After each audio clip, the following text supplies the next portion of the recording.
आपकी कलीसिया, आपका चर्च, आपकी मिनिस्ट्री आपकी कोई राजनीतिक गद्दी नहीं है, सच में। इसलिए मुझे लगता है हमेशा खुदावंद की मर्जी की रिस्पेक्ट करनी चाहिए, क्योंकि बहुत से दास हैं जो खुदावंद की मर्जी की कई बारी खिलाफियत करते हैं। वो खुदावंद की सेवकाई को, अपनी मिनिस्ट्री को, खुदावंद के लोगों को अपनी राजनीतिक गद्दी सोचते हैं, समझते हैं।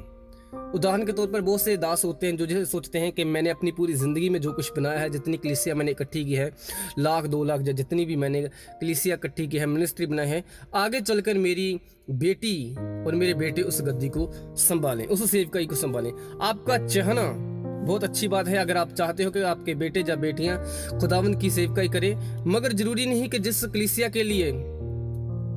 के लिए आप चुनना चाहते हो, खुदावंद ने उन कलीसिया के लिए ही आपके बेटे और बेटियों को चुना। मगर बहुत से दास हैं जो स्वार्थी हो जाते हैं, इस बात पर स्वार्थी हो जाते हैं कि मैंने जो बनाया है आगे चलकर मेरी बेटी और मेरे बेटे संभाले, मगर निजी संपत्ति समझना।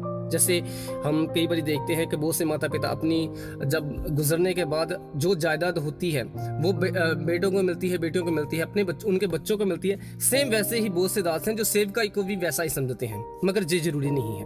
हो सकता है आपकी कलीसिया में, आपकी मिनिस्ट्री में जो कोई ऐसा मेंबर हो सकता है जो चर्च के किसी कोने में बैठकर झाड़ू फेर रहा है, बर्तन धो रहा है, दरियों को बिछा रहा है। शायद ऐसे लोगों को खुदावंद चुन ले आपकी कलीसिया की, आपकी मिनिस्ट्री अगुवाई करने के लिए।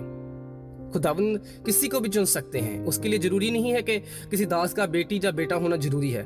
खुदावंद किसी को भी चुन सकते हैं, मगर बहुत से दास हैं जो फोर्सफुली अपने बच्चों को ही उस पोजीशन पर बिठाने की कोशिश करते हैं, जिसका रिजल्ट क्या होता है, आगे चलकर कलीसिया टूटना शुरू हो जाती है। और अगर हम देखें, कई कलीसिया के पीछे टूटने के पीछे इसी का कारण होता है।